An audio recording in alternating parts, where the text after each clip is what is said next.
अच्छा, इसका फ़ायदा ये होगा कि देखें, हम सबको पता है दुनिया जो है वो आहिस्ता आहिस्ता इलेक्ट्रिक कार्स की तरफ मूव कर रही है, ठीक है। और उसकी बैटरीज जो हैं वो टेस्ला और जैगवार और BMW सारे के सारे लिथियम आयन बैटरीज बनाते हैं। तो अगर इंडिया के पास लिथियम निकल आता है तो इंडिया के लिए एक होराइजन जो है वो मोर वाइड हो गया। अब इंडिया को रशिया से ऑयल लेना पड़ता था, ये भी कम हो हाँ जी, पेट्रोल की ज़रूरत कम हो जाएगी और इंडिया को सहूलत हो जाएगी कि वो अपनी इन हाउस इलेक्ट्रिकल कार्स जो है मैन्युफैक्चर कर सके और दुनिया में एक्सपोर्ट कर सके। तो इंडिया के लिए तो ये गोल्ड माइन है। पाकिस्तान की तरफ से और इंडिया की तरफ से, दोनों की तरफ से जम्मू एंड कश्मीर पे आधा आधा कब्जा किया हुआ है। ठीक है, पाकिस्तान ने भी कब्जा किया और इंडिया ने भी ऑब्वियसली। तो इस वक्त जो है पाकिस्तान वाले कश्मीर से या इंडिया वाले कश्मीर से, जहाँ से भी ज़खायर निकलेंगे वो उन लोगों के होंगे जो कश्मीर के हैं। हम पाकिस्तानियों को भी और इंडियंस को भी ये चीज़ समझनी चाहिए, कश्मीर से जो चीज़ निकल रही है ना, उस पर सबसे पहला हक कश्मीरियों का है। अगर उससे कश्मीरियों को फायदा नहीं हो रहा ना, तो फिर उनके हक में वो चीज़ बेहतर नहीं है। तो मतलब पाकिस्तान से निकले या इंडिया से निकले, अगर उसका अल्टीमेट फायदा कश्मीरियों को पहुंच रहा है, वहाँ के रहने वालों को पहुंच रहा है, तो फिर वो चीज़ फायदेमंद है। बिल्कुल, मैं इस चीज़ से 100% एग्री करता हूँ कि जहाँ से जो ज़खायर निकलते हैं वो उस इलाके को फ़ायदा होना चाहिए। लेकिन यही बात हम बलोचिस्तान पे इम्प्लीमेंट करें कि गैस बलोचिस्तान से निकल रही है, सुनने में आता है गोल्ड वहाँ से निकलता है जो चाइना लेकर जाता है, तो फिर भी बलोचिस्तान को फ़ायदा नहीं हो रहा। तो इसका मतलब है कि हम दूसरों के घर में ये कह रहे हैं कि उन्हें फ़ायदा देना चाहिए, नहीं बलोचिस्तान में हम खुद नहीं दे रहे। देखिए, ये हमारा फ्लॉ है। ऑफ कोर्स बाकी दुनिया के मुकाबले में इंडिया की ऑटोमोटिव इंडस्ट्री बहुत ऊपर जा रही है और ऐसा ऐसा वो भी उनका जिस तरह विजन है उनका 2040 के अंदर उन्होंने पूरे इंडिया के अंदर इलेक्ट्रिक कार्स लानी है। तो इस लिहाज से एज एन स्टैंडिंग इन 2023 तो ये एक बहुत बड़ा रेवोल्यूशन है उनके लिए, एक बहुत बड़ी डिस्कवरी है उनके लिए कि वो जिनका विजन है इन फ्यूचर, तो वो उसको बड़े आराम से उस तक पहुंच सकते हैं क्योंकि अब आई लिथियम आयन बैटरीज रहेंगी। इंडियंस अपने आप को जानते हैं कि भाई वो एक कौम है, उनके पास बाइंड रखने के लिए नेशनलिज्म एक हथियार है, ठीक है। नेहरू का नेशनलिज्म यही कहता है कि अच्छा, नेहरू के नेशनलिज्म ने 1947 से लेकर 2014 तक इंडिया को चलाया है। अब मोदी का हिंदुत्व 2014 से आगे इंडिया को चला रहा है। तो आप ये देख रहे हैं कि कोई ना कोई एक ऐसी चीज होती है जो इंडियंस को आपस में बांध के रखती है। उनको कोई आइडेंटिटी क्राइसिस नहीं है, ठीक है। पाकिस्तानियों को आइडेंटिटी क्राइसिस है। आप जी तो दोस्तों, मैं हूं सुहेब चौधरी और आप देख रहे हैं मेरा और आपका YouTube channel real entertainment TV. आज एक खबर बहुत वायरल है कि इंडिया को जम्मू एंड कश्मीर से 5.6 मिलियन टन रिजर्व मिले हैं लिथियम के। लिथियम को वाइट गोल्ड भी कहा जाता है, बैटरीज में यूज़ होता है, बहुत ज़्यादा अहमियत है इसकी। इसी वाले से पाकिस्तान की पब्लिक से बात करेंगे कि वो इस खबर के बारे में क्या राय रखते हैं और अगर ये जो इतनी बड़ी तादाद में रिजर्व मिले हैं, इंडिया इसका क्या फ़ायदा लेने वाला है और क्या पाकिस्तान की पब्लिक इस हवाले से ओपिनियन रखती है, जानेंगे इस वीडियो में। जो मेरी पर्सनल ओपिनियन है वो मैं आपको बताऊंगा वीडियो के लास्ट में। चलते हैं वीडियो की तरफ और मिलते हैं वीडियो के बाद। अस्सलाम वालेकुम। वालेकुम अस्सलाम। आपका नाम? हाफिज वामिक जाहिद। आपका नाम? साद भट्टी। फारिस बेग। सबसे पहले तो ये बताएं, करते क्या आप? University of engineering and technology के स्टूडेंट हैं, पॉलीमर इंजीनियर। ज़बरदस्त, फिर तो बड़ा मज़ा आने वाला है आपसे बात करते हुए। टॉपिक भी आज इसी रेलिवेंट है। मैं आपको ख़बर बताता हूँ कि इंडिया ने जम्मू एंड कश्मीर से ऑलमोस्ट 5.6 to 5.9 मिलियन टन्स के रिजर्व निकाले हैं लिथियम के। ये खबर सुन के कैसा लगा? खबर सुन के ऐसा लगा कि अगर कश्मीर एग्जिस्ट कर रहा होता एज एन इंडिपेंडेंट एंटिटी तो ये कश्मीरियों के लिए बहुत बड़ी खबर होती। ठीक है, लेकिन अब चूंकि एरिया डिस्प्यूटेड है तो इस पे ऑब्वियसली वी ऑल नो कि इस पे अब फसादात खड़े होने हैं, क्योंकि as India claims Kashmir as its parts, तो इंडिया उसके ऊपर अपना हक जताएगा। But technically and lawfully India का उस पर हक जताना नहीं बनता क्योंकि Pakistan has claimed that also. तो अब ये डिस्प्यूट इन माय व्यू ये आगे जाने वाला है, इसको आगे बढ़ाने की कोशिश की जाएगी। But in the end we all know कि ये जो चीज़ निकल के आई है ये इंडिया ही के पास जानी है। ठीक है, ये जो खबर है अगर ये वाकईत है, वैसे तो मिनिस्ट्री ऑफ इंडिया की जो मिनिस्ट्री है उन्होंने ये अनाउंस किया कि भाई 5.9 मिलियन टन के जो उनसे रिजर्व हैं वो हमने निकाले हैं। इंडिया को क्या फ़ायदा होने वाला है इसका आपके ख्याल में? आप तो इंजीनियर हैं, बहुत ज़्यादा मेरे से ज़्यादा बेहतर जानते होंगे लिथियम की वैल्यू, वाइट गोल्ड भी कहा जाता है, क्या फ़ायदा होने वाला है? अच्छा, इसका फ़ायदा ये होगा कि देखें, हम सबको पता है दुनिया जो है वो आहिस्ता आहिस्ता इलेक्ट्रिक कार्स की तरफ मूव कर रही है, ठीक है। और उसकी बैटरीज जो हैं वो टेस्ला और जैगवार और BMW सारे के सारे लिथियम आयन बैटरीज बनाते हैं। तो अगर इंडिया के पास लिथियम निकल आता है तो इंडिया के लिए एक होराइजन जो है वो मोर वाइड हो गया। अब इंडिया को रशिया से ऑयल लेना पड़ता था, ये भी कम हो हाँ जी, पेट्रोल की ज़रूरत कम हो जाएगी और इंडिया को सहूलत हो जाएगी कि वो अपनी इन हाउस इलेक्ट्रिकल कार्स जो है मैन्युफैक्चर कर सके और दुनिया में एक्सपोर्ट कर सके। तो इंडिया के लिए तो ये गोल्ड माइन है। Gold mine. आप इसके ऊपर क्या कहना चाहेंगे कि पहले इंडिया दूसरे कंट्रीज में जाता था, बहुत दूर दूर जाता था इसकी खोज में, यानी लिथियम की खोज में, ताकि वो इलेक्ट्रिक कार्स के लिए इसे यूज़ कर सके, बैटरी के लिए यूज़ कर सके। उनके वहाँ पे जम्मू एंड कश्मीर में ये निकल आया और इतनी बड़ी तादाद में, कहने में ये आ रहा है, सुनने में ये आ रहा है कि दुनिया में दूसरे नंबर पे जो बड़े रिजर्व हैं उनमें से ये होगा लिथियम का। मेरे ख्याल से तो ये एक रेवोल्यूशनरी साबित होगा इंडियन इलेक्ट्रिकल इंडस्ट्री के लिए कि जहां उन्हें बाहर से लेना पड़ा, जब उनकी अपनी रिजर्व्स आएंगे तो उनकी इंडस्ट्री बूम करेगी। एक इंडिया के लिए एक रेवोल्यूशनरी मूवमेंट है ये, तो फ़ायदा ही है, उनकी एक इकोनॉमी को फ़ायदा है। अभी ये भाई ये कह रहे थे कि भाई वो ज़ाहिर बात है जम्मू एंड कश्मीर से निकला है, डिस्प्यूटेड एरिया है, इसके ऊपर आप क्या कहना चाहेंगे? ऑफ कोर्स डिस्प्यूटेड तो एक एरिया है, तो इस पर अब सब बैठेंगे तो एक फाइनल डिसीजन होगा कि किसके हक में ज़रा बेहतरी है कि पाकिस्तान की तरफ जाए इंडिया। लेकिन मेरा पॉइंट ऑफ व्यू है कि इंडिया के पास ही जाएगा, क्योंकि मेजर एक्सेस इंडिया का ही है उनके पास, तो इंडिया ही इसको लेके जाएगा। अच्छा, पाकिस्तान वाली साइड पे जो इस टाइम कश्मीर है, वहाँ से अगर ये निकलते, रिजर्व निकलते, तो फिर भी आप ये कहते हैं कि भाई डिस्प्यूटेड एरिया है तो इसलिए जो उनसा वो इंडिया को भी दे देते हैं।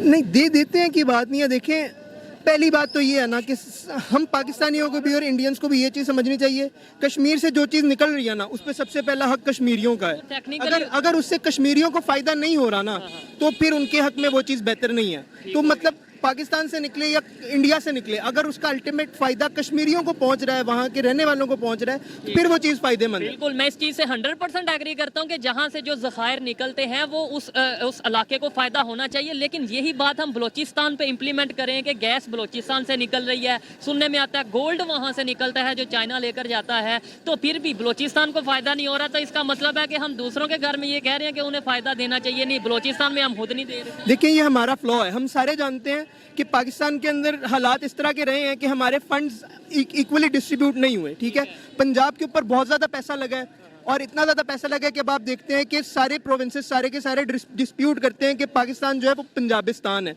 तो ये हमारी जो पाकिस्तान नहीं पंजाबिस्तान है, वो मतलब ये बातें की जाती हैं और ये फैक्ट है। और इसलिए क्योंकि हम लोग इंतजामी तौर पे इस चीज़ को मैनेज नहीं कर सके और हम चारों सूबों में से बलोचिस्तान सबसे पीछे है, सबसे ज़्यादा मादनी ज़खायर में, हाँ जी, रिच होने के बावजूद पीछे है।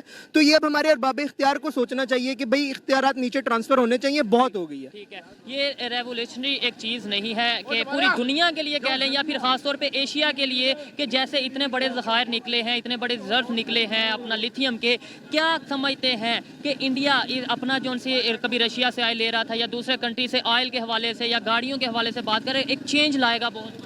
ऑफ कोर्स ऐसा होता है तो ऑफ कोर्स बाकी दुनिया के मुकाबले में इंडिया की ऑटोमोटिव इंडस्ट्री बहुत ऊपर जा रही है और आहिस्ता आहिस्ता वो भी उनका जिस तरह विजन है उनका 2040 के अंदर उन्होंने पूरे इंडिया के अंदर इलेक्ट्रिक कार्स लानी है, तो इस लिहाज से एज एन स्टैंडिंग इन 2023 तो ये एक बहुत बड़ा रेवोल्यूशन है उनके लिए, एक बहुत बड़ी डिस्कवरी है उनके लिए कि वो जिनका विजन है इन फ्यूचर, तो वो उसको बड़े आराम से उस तक पहुंच सकते हैं, क्योंकि अब आई लिथियम आयन बैटरीज रही हैं। ऐसे ही है, बड़ी बड़ी जो कंपनीज हैं वो लिथियम बैटरीज यूज़ कर रही हैं और आगे यूज़ ये होने वाली हैं। ऐसी सिचुएशन में एजुकेटेड पाकिस्तानी क्या राय रखता है कि यार ये जो सा इशू है ख़त्म करके इकट्ठे मिल के काम करने की ज़रूरत है, दोनों कंट्रीज़ को फ़ायदा होगा, कि या फिर वो अपना प्रैक्टिकली काम करता जा रहा है? इस हकीकत से तो आप एग्री करते हैं कि नहीं, वो वहाँ पे इंफ्रास्ट्रक्चर, वहाँ से ये देखें अपना रिजर्व निकाल रहे हैं, हम नारे लगा रहे हैं, हमें मिल के प्रैक्टिकली कुछ करने की ज़रूरत है। पहली बात तो ये कि सीधा स्टैंड पॉइंट है कि कभी वो हमारी तरफ आने नहीं वाले, इंडिया की जो चीज़ है वो उधर ही रहनी है। वो तो मैं बात भी नहीं कर रहा, मैं शेयर का नहीं शेयर की बात नहीं मैं कर रहा, मैं कह रहा हूँ जो हम इख्तलाफात रखते हैं, हम अगर मिल के काम करें, अगर मिल के जो उनसे मिसअंडरस्टैंडिंग्स हैं वो दूर करें, इंडिया के साथ मिल के, दुनिया फ़ायदा ले रही है, हम भी ले लें। ऑफ कोर्स अगर दोनों कंट्रीज़ के हेड्स बैठ के सोचें, आपस में बातचीत करें, तो बेशक ये पॉसिबल है और दोनों साइडों के लिए बहुत ज़्यादा बेनिफिशियल है। हमारे यहाँ का टैलेंट वहाँ जाए, वहाँ का यहाँ पे एक कोऑर्डिनेशन हो तो एक बहुत बेहतरी की तरफ जा सकते हैं। कंपटीशन हो, हेल्थी कंपैरिजन हो। आप क्या समझते हैं मोबाइल इंडस्ट्री जो ज़्यादातर, यहाँ पाकिस्तान की बात करें, सारे मोबाइल ऑलमोस्ट चाइना से आ रहे हैं, अब लिथियम भी यूज़ होता है उसमें, या इस तरीके से चीज़ें, बैटरी वगैरह ज़ाहिर बात है यूज़ होती है, तो लिथियम की बैटरी। अच्छा, क्या कहना चाहेंगे कि हम अगर इंडिया के साथ अपने रिलेशन बेहतर कर लेते हैं तो यही फ़ायदा हम जो चाइना को दे रहे हैं या चाइना हमसे फ़ायदा उठा रहा है, हम रिलेशन इंडिया के साथ बेहतर करके इंडिया से फ़ायदा ले सकते हैं? होना चाहिए, फ़ायदा लेना चाहिए। आप इसकी मिसाल देखें, Europe world war 1 world war 2 में आपस में कुत्तों की तरह लड़ते रहे हैं, बट अब यू सी यूरोपियन यूनियन बना के वो क्या कहते हैं जी, यूरोप का फ़ायदा पहले होना चाहिए। तो इंडिया, पाकिस्तान, बांग्लादेश, चाइना और ये नेपाल, भूटान और हमारे रीजन के जितने ममालिक हैं, इनको मिलकर ये चीज़ देखनी चाहिए कि जी सार्क जो आपने तंजीम बना रखी है उसके मकासद अब पूरे होने चाहिए। तो आपको ये चीज़ पे फोकस करना चाहिए कि आपका जो रीजन है वो पहले अपनी फलाह बहबूद के लिए काम करे, दूसरे ममालिक के कैंपों में बाद में जाए। तो इंडिया और पाकिस्तान को एक दूसरे के साथ मिलकर चलना चाहिए, एक दूसरे को म्यूचुअल बेनिफिट देना चाहिए, और जो बोन्स ऑफ कंटेंशन 1947 से चले आ रहे हैं, मेरा ख्याल है अब वो हैचेट्स बैरी कर देने का टाइम ना। या तो हम कुछ प्रैक्टिकली करते नजर आए तो हम कहें यार हम भी कर रहे हैं, वो कर रहे हैं, कंपटीशन बना है, हम नारे लगाई जाते हैं। अभी 2 दिन पहले भी कश्मीर मार्च वगैरह ये जो 5 फरवरी को था, और इसके अलावा हम कश्मीर मंथ मनाते हैं, कश्मीर ईयर मनाते हैं, कश्मीर डे सेलिब्रेट करते हैं, पता नहीं क्या क्या करते हैं। लेकिन वो वहाँ पे कॉलेजेस बना रहे हैं, वो वहाँ पे यूनिवर्सिटीज़ बना रहे हैं, मेडिकल फैसिलिटीज़ दे रहे हैं, इंफ्रास्ट्रक्चर, और अब ये इतनी बड़ी अचीवमेंट, मतलब हैरान नहीं हो जाता बंदा? ऑफ कोर्स विजन का फ़र्क है, एक स्टैंड पॉइंट का फ़र्क है कि वो अपने नेशन बिल्ड कर रहे हैं। हमारे यहाँ पे नेशन बिल्डिंग का काम नहीं होता, हमारे यहाँ पे ओवरऑल नैरेटिव कह लें, कंट्री बिल्डिंग का काम नहीं होता। यहाँ पे हमारे आपस में एक दूसरे को गिराने पे लगे हुए हैं। तो एक है वो अलग चीज़ पे इकट्ठे हैं कि हमने इंडिया को ऊपर लेके जाना है, वो दुनिया से कम्पीट करें, हम लोग अपने आपस में कम्पीट करें। तो ये तो फ़र्क है दोनों में। आप क्या कहना चाहेंगे लास्ट में, फ़र्क क्या है? विजन का फ़र्क है जैसे इन्होंने बोला है, या फिर एजुकेशन का थोड़ा फ़र्क है, या फिर हमारे पॉलिटिशियंस ने या हमारे हुक्मरानों ने हमें बताया ही कुछ हो रहा है, हकीकत से रखा ही दूर? मेरे नज़रिए में कौम होने और कौम ना होने का फ़र्क है। क्या मतलब? इंडियंस अपने आप को जानते हैं कि भाई वो एक कौम है, उनके पास बाइंड रखने के लिए नेशनलिज्म एक हथियार है, ठीक है। नेहरू का नेशनलिज्म यही कहता है कि अच्छा, नेहरू के नेशनलिज्म ने 1947 से लेकर 2014 तक इंडिया को चलाया है। अब मोदी का हिंदुत्ववाद 2014 से आगे इंडिया को चला रहा है। तो आप ये देख रहे हैं कि कोई ना कोई एक ऐसी चीज़ होती है जो इंडियंस को आपस में बांध के रखती है। लेकिन आपने हिंदुत्व की बात की है, वहाँ पे तो बहुत सी ऐसी नेशंस हैं, मतलब बहुत से ऐसे मज़हब के लोग रहने वाले हैं, मुसलमान हैं बहुत बड़ी तादाद में, हमारे से ज़्यादा। इसके अलावा सिख हैं, इसके अलावा हिंदू हैं, क्रिश्चियन हैं, वो सारे मिल के रह रहे हैं। आपने इस चीज़ को बट उनको कोई आइडेंटिटी क्राइसिस नहीं है, ठीक है। पाकिस्तानियों को आइडेंटिटी क्राइसिस है। आप ये देखें, पाकिस्तानी बन के जब सोचेगा ना, बेहतरी तब आएगी। तो पाकिस्तानियों को पाकिस्तानी बन के सोचने की ज़रूरत है। निकलें सऊदिया, तुर्की, ईरान, अमेरिका, रशिया, इनकी जो ड्रामा अच्छा लगता है वो हम उससे इंस्पायर होकर कहते हैं ये तो हमारे बड़े थे, बस हम तुर्की के पीछे लग जाते हैं। सऊदिया से कभी कोई एड आती है, हम कहते हैं कि अब हमने जो सा ये वाली कैप ऐसे पहननी है, ये बुरका ऐसे, मतलब हम अपना कल्चर चेंज कर लेते हैं किसी के। पाकिस्तानियों को पाकिस्तानी बन जाने की जरूरत है। जिस दिन, जैसे इमरान खान साहब फरमाते हैं जी, जिस दिन कौम बन गए उस दिन कामयाबी है। अच्छा, ये बात जो आपने बात की, लॉजिकल बातें की काफ़ी हद तक, कि मतलब वो है दुनिया प्रैक्टिकली काम कर रही है और हम नारों पे है। यही सोच पब्लिक तक कैसे पहुंचेगी? मेरी आपकी क्या जिम्मेदारी है? पब्लिक को अवेयरनेस कैसे आएगी, पाकिस्तान की पब्लिक?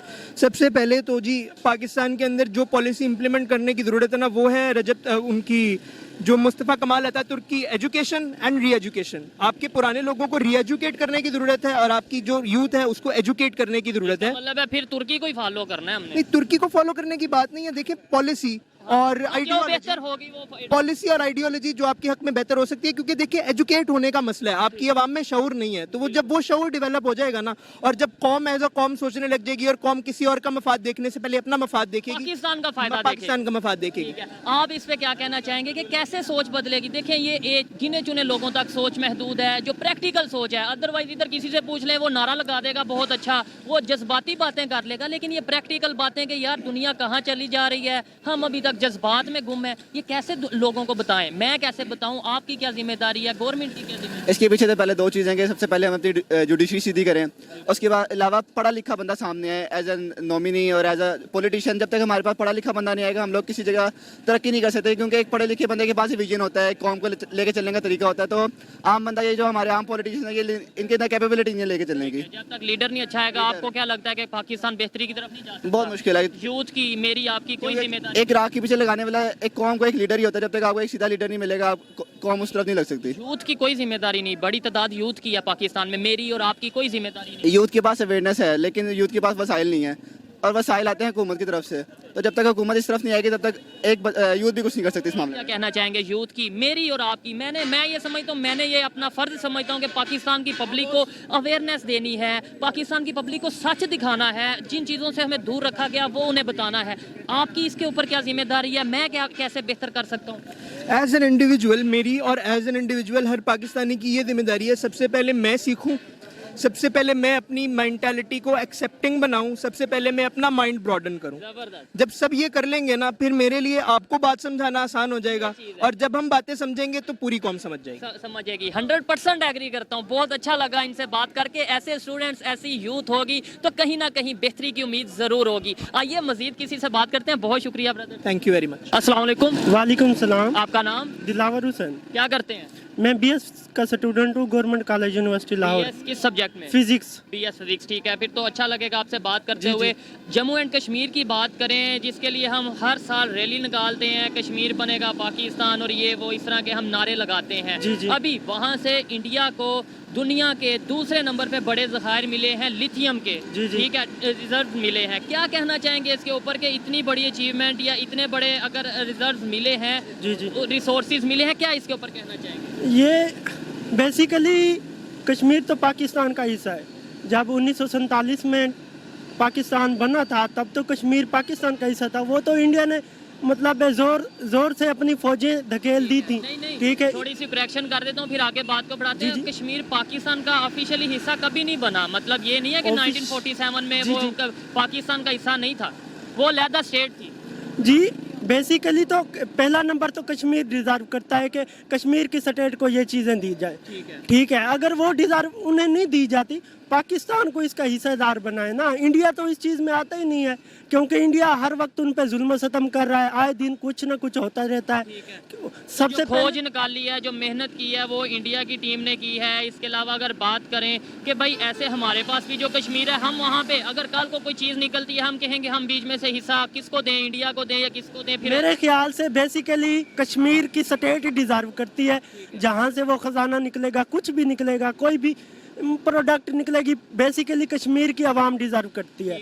हमारा भी हक है, बट जिस तरह हमारा हक है उस तरह इंडिया का भी है, लेकिन बेसिकली कश्मीर की आवाम डिजर्व ठीक करती है। है। अच्छा, आप फिजिक्स के स्टूडेंट हैं, आप ये जानते ही होंगे लिथियम किस चीज़ में काम आता है, यानी ये जो लिथियम है ये किस चीज़ के लिए काम आएगा? लिथियम बेसिकली एक मेटल है, ठीक है। और आई थिंक ये एटॉमिक एनर्जी में इस्तेमाल होता है। ये बैटरीज वगैरह में मेरे ख्याल से बैटरीज में भी इस्तेमाल होता है, ठीक एटॉमिक एनर्जी में भी फिर इस्तेमाल। अभी जैसे तेल का बहुत ऑयल का इशू चल रहा है, इसके अलावा बहुत से इश्यूज चल रहे हैं। ऐसे में जब उनकी जो गाड़ियां हैं वो लिथियम बैटरी के ऊपर कन्वर्ट हो जाएंगी और कितना फायदा होने वाला, मतलब इतनी बड़ी तादाद में उन्हें ये रिसोर्सेज मिले हैं। वो बेसिकली कल एक खबर आई हुई थी कि आने वाले वक्त में इंडिया एक बहुत ज़्यादा कारें प्रोड्यूस करने वाला मुल्क होगा, और इसमें शक भी नहीं है। पाकिस्तान इस लिहाज से बहुत पीछे जा रहा है, तो मेरे ख्याल से वो इसलिए इंडिया ही ले जाएगा ये चीज़ें, क्योंकि उन्होंने कारें इलेक्ट्रिक पे लानी है। ऑयल का तो बहुत ज़्यादा मतलब है बहरान पैदा हो चुका है पाकिस्तान में, तो बेसिकली हो चुका है।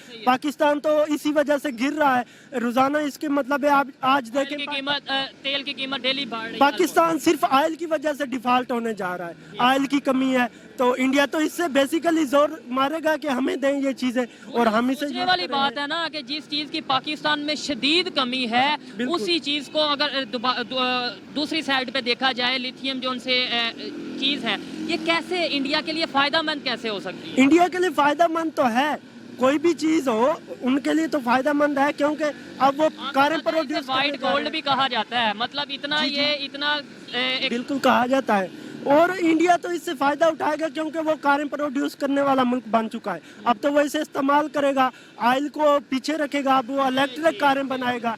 और ऑयल बेसिकली तो वो रशिया से ज़्यादातर ऑयल इंपोर्ट करता है ना, अब वो इलेक्ट्रिक कारें प्रोड्यूस करने जा रहा है, तो वो मतलब डिपेंडेंसी कम नहीं हो जाएगी? जाहिर बात है, ऑयल अब उसे उस मिकदार में नहीं इंडिया को चाहिए होगा। बिल्कुल बिल्कुल।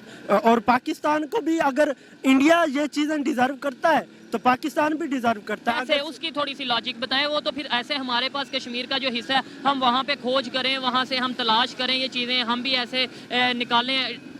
तो मेरे ख्याल से पाकिस्तान की आर्मी को स्टेप उठाने चाहिए और कश्मीर की तरफ जाना चाहिए, जिस तरह इंडिया आ रहा है।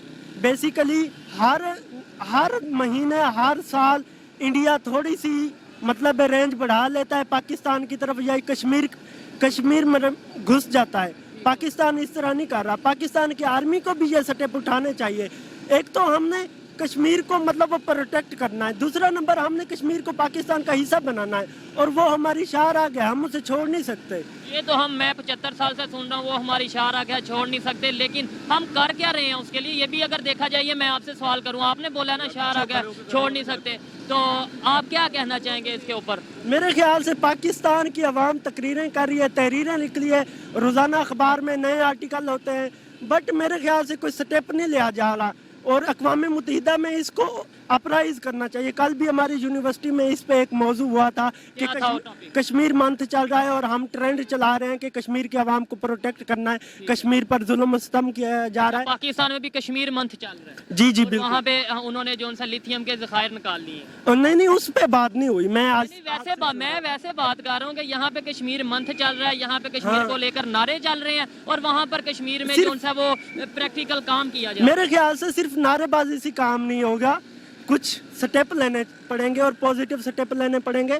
हमें अक़वाम मुत्तहिदा के पास जाना पड़ेगा, ठीक है, कश्मीर के अवाम को प्रोटेक्ट करना है तो हमें अक़वाम मुत्तहिदा के पास जाना पड़ेगा, इसके बगैर हमारा काम नहीं होगा। ठीक है, अक़वाम मुत्तहिदा जिसकी आप बात करते हैं, यूनाइटेड नेशन की बात करते हैं, वो तो ये कहते हैं कि भाई फ्री एंड फेयर इलेक्शन तभी हो पाएंगे वहाँ पर जब पाकिस्तान अपनी फोर्सेस वहाँ से हटाएंगे, तभी हो पाएंगे। वो तो ठीक कहता है, जब हम फोर्सेस हटाएंगे तो वो मजीद कब्जा कर लेंगे, हम जाने के काबिल ही नहीं। मतलब हम यूनाइटेड नेशन की बात नहीं मानते? नहीं, वो भी मानेंगे भी काम नहीं। करेंगे, ऐसे नहीं है उन्होंने नहीं, कहा। वो नहीं करेंगे, वो पहले कब कर रहे हैं? पहले भी तो कश्मीर हमारा हिस्सा था, उन्होंने फौजें धकेल दी। फिर कह रहे हैं हमारा हिस्सा था। नो डाउट हम अपने दिलों में ये तस्वुर करके बैठे हैं, अपने ख्याल में ये तस्वुर करके बैठे हैं, लेकिन ऑफिशियली कभी कश्मीर हमारा नहीं हुआ।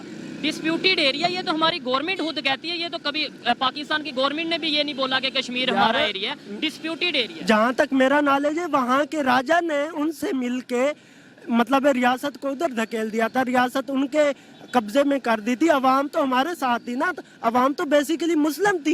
आज अवाम किसके साथ होगी? लास्ट पे बस इधर वाइंड अप करते हैं। आपके ख्याल में आज कश्मीर की पब्लिक, जम्मू एंड कश्मीर की बात कर रहा हूँ, जहाँ पे मेडिकल कॉलेजेस बन रहे हैं, जहाँ पे इंफ्रास्ट्रक्चर बेहतर हो रहा है, जहाँ पे बहुत सी फैसिलिटीज दी जा रही हैं और अब लिथियम के ज़खायर निकल आए हैं, अब अवाम किसके साथ, मतलब जो प्रैक्टिकली काम कर रहे हैं उनके साथ होगी, जो या फिर जो दिल में दर्द रखते हैं या नारा लगाते हैं उनके साथ होगी? मेरे ख्याल से प्रैक्टिकली वालों के साथ ही होगी।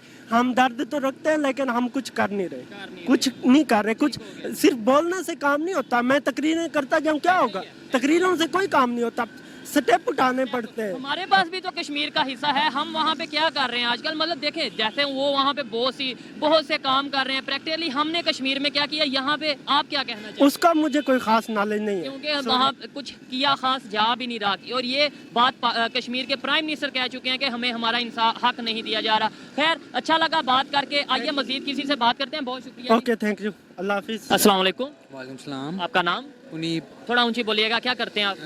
मैं चार्टर्ड अकाउंटेंसी का स्टूडेंट हूँ। चार्टर्ड अकाउंटेंसी के स्टूडेंट हैं। टॉपिक जिस पे वीडियो रिकॉर्ड कर रहे हैं वो ये है, खबर वायरल हो रही है बहुत तेज़ी से कि जम्मू एंड कश्मीर में लिथियम के रिजर्व निकले हैं। इंडिया ने ये फाउंड किया है, इसे मतलब खोज निकाली है, और 5.6 मिलियन टन, बहुत बड़ी तादाद है। दुनिया में दूसरे नंबर पे शायद अगर रिजर्व होंगे तो वो फिर जम्मू एंड कश्मीर में होंगे इस खबर के मुताबिक। क्या कहना चाहेंगे? सबसे पहले तो ये है कि जिस जगह से कोई भी रिजर्व निकलते हैं वो उस जगह के लोगों के होते हैं। मतलब अगर कश्मीर से ज़खायर निकल रहे हैं और कश्मीरी लोग, वो कश्मीरियों के हैं, ना पाकिस्तान के ना इंडिया के। अच्छा, ऐसे तो जो चाइना फिर यहाँ पे आके हमारे यहाँ से बलोचिस्तान से गोल्ड निकालता है या इस तरीके से जो चीज़ें निकालता है, वो फिर पाकिस्तानियों की हुई, तो फिर चाइना क्यों ले जाता है?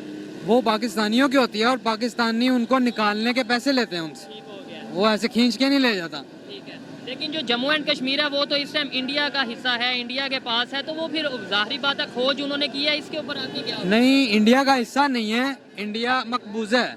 पाकिस्तान की तरफ से और इंडिया की तरफ से, दोनों की तरफ से जम्मू एंड कश्मीर पे आधा आधा कब्जा किया हुआ है। ठीक है, तो पाकिस्तान ने भी कब्जा किया और इंडिया ने भी, ऑब्वियसली। तो इस वक्त जो है पाकिस्तान वाले कश्मीर से या इंडिया वाले कश्मीर से, जहाँ से भी ज़खायर निकलेंगे वो उन लोगों के होंगे जो कश्मीर के हैं। लेट्स सपोज, अल्लाह करे कल को जो हमारे पास हिस्सा है कश्मीर का, उसमें से कोई ऐसे ज़खायर निकलते हैं, कोई लिथियम निकलता है या कोई ऐसी चीज़ निकलती है, तो हम फिर क्या कहेंगे कि वो पाकिस्तान का नहीं, वो कश्मीर को दे दें? वो 1 रुपए का हो या वो सारी दुनिया की दौलत हो, वो ना पाकिस्तान का ना इंडिया का, अगर कश्मीर से निकल रहा है तो कश्मीर का है। कश्मीर से, और जो निकाल रहा है उसका कोई हक नहीं। कौन निकालेगा? कश्मीर जो भी तो कश्मीरी निकालेंगे ना। अच्छा। किसी को ये हक नहीं है कि जाके वहां से निकाल ले। ठीक है, चार्टर्ड अकाउंटेंट है आप, आपको लिथियम की वैल्यू वर्थ का भी पता होगा। वाइट गोल्ड कहा जाता है, आने वाले टाइम ही शायद इसका है। बैटरीज वगैरह इसके थ्रू बनती हैं, लिथियम ऑयल बैटरीज, और इस तरीके से बहुत सी चीज़ों में ये ठीक यूज़ है। होने वाला है। क्या देख रहे हैं कि अब इंडिया कैसे दिन ब दिन अपनी डिपेंडेंसी जो सी है दूसरे कंट्री से ख़त्म करने वाला है? देखें, ये तो एक टॉपिक हो रहा है ना। सबसे पहले टॉपिक ये था कि जितने का भी हो वो है उनका। अब इंडिया डिपेंडेंसी खत्म करे या लिथियम के ज़खायर आ गए हैं, मैं इस हवाले से कह रहा हूँ कि अगर वो उसे यूज़ करते हैं तो कितना फ़ायदा होगा। गाड़ियाँ सारी यूज करने का हक ही नहीं है। हम बात ही इस पे कर रहे हैं, क्यों करते हैं? क्यों करते हैं आपको यूज? लगता है कि वो यूज़ नहीं करेंगे या हम यूज़ नहीं करना चाहिए, करेंगे क्यों? नहीं तो उन्हें कौन रोकेगा? हैं? कौन रोकेगा? देखिए, हम तो यही बता सकते हैं कि आप, जहाँ तक हमारे में ताकत है, इतनी ताकत थी कि इस माइक तक आवाज आ जाए, तो मैंने माइक तक आवाज पहुंचा दी। ठीक है, नहीं एक सवाल ये भी पैदा होता है ना, अब वो इसका करेंगे क्या? हम यानी कि इसका अगर वो यूज़ लाएंगे किस तरीके से यूज़ में लाएंगे? देखें, इस चीज का फैसला कश्मीरियों ने करना है, हमने कैसे यूज करना है, ना पाकिस्तान ने ना इंडिया ने। अच्छा, आप वहाँ पे ही अड़े हैं, आप कहते हैं कश्मीरियों ने। मैं कैसे फैसला करूंगा? उनके ज़खायर कैसे? मैं इस चीज का फैसला कर सकता हूँ कि आपके घर में गाड़ी है तो आप कैसे चलाएंगे, उसको बेचेंगे या पेट्रोल डलवा के यूज करेंगे? लेकिन जब से आर्टिकल 370 हटा है तब से इंडिया के मुताबिक वो एक मुतनाज़ा इलाका नहीं, इंडिया के मुताबिक वो उनका ही एरिया हो गया। जैसे दूसरी स्टेट्स हैं वैसे ही एक स्टेट हो गया। देखें, ये तो मतलब दोनों साइड्स पे अपने, ये तो दोनों साइड पे अपने अपने पर्सपेक्टिव है। पाकिस्तानियों का और पर्सपेक्टिव है कि वो हमारा है, उनका और पर्सपेक्टिव है। लेकिन जो बेसिक में वो उसी के गिर्द सारी चीज़ें घूमती हैं कि वो कहते हैं, वो ना कहें। अगर कश्मीरी कहें ठीक है हमने इंडिया बनना है, तो कल इंडिया बन जाए। अच्छा, अगर कश्मीरी कहेंगे ये जो लिथियम निकला है ये इंडिया यूज़ करेगा, ये इंडिया का राइट है, फिर कश्मीरियों का है, वो चाहे गिफ्ट दें चाहे बेचें, इंडिया को गिफ्ट दें, पाकिस्तान को दें। ठीक है, वो उनकी मर्जी है। चले, अच्छा लगा बात करके। जो इनकी ओपिनियन थी वो आप तक पहुंचाई, आप एग्री डिसएग्री कर सकते हैं। जी तो दोस्तों, ये थी आज की वीडियो, पाकिस्तानी पब्लिक की ओपिनियन आप तक पहुंचाई। और अगर इस हवाले से मेरी पर्सनल ओपिनियन की बात की जाए तो मैं यही कहूंगा कि इतने बड़े रिजर्व मिलने से ना सिर्फ इंडिया को बल्कि कश्मीर को बहुत ज्यादा फायदा होने वाला है। और अगर इंडिया को जो चीज इंपोर्ट करनी पड़ती थी अपनी इलेक्ट्रिक कार के लिए, अब वो उनके घर में मौजूद होगी। बहुत बड़ी रेवोल्यूशनरी चेंज आ सकती है। पाकिस्तान को भी चाहिए कि जज्बाती फैसले करने की बजाय, जज्बात में बड़े बड़े नारे लगाने की बजाय कुछ प्रैक्टिकली करें। हम प्रैक्टिकली कुछ करेंगे, अपनी पॉलिसीज को बेहतर करेंगे, मेहनत करेंगे तो ही हम आगे जाएंगे। अदरवाइज खोखले नारे हों या फिर खोखले जज्बाती बातें हों, हम उनसे कुछ फायदा उठा नहीं पाएंगे। ये मेरी पर्सनल ओपिनियन है, आप इसे एग्री भी कर सकते हैं, डिसएग्री भी कर सकते हैं। वीडियो कैसी लगी कमेंट में जरूर बताइएगा। मिलते हैं नेक्स्ट वीडियो में, तब तक के लिए पीस आउट, अल्लाह हाफिज।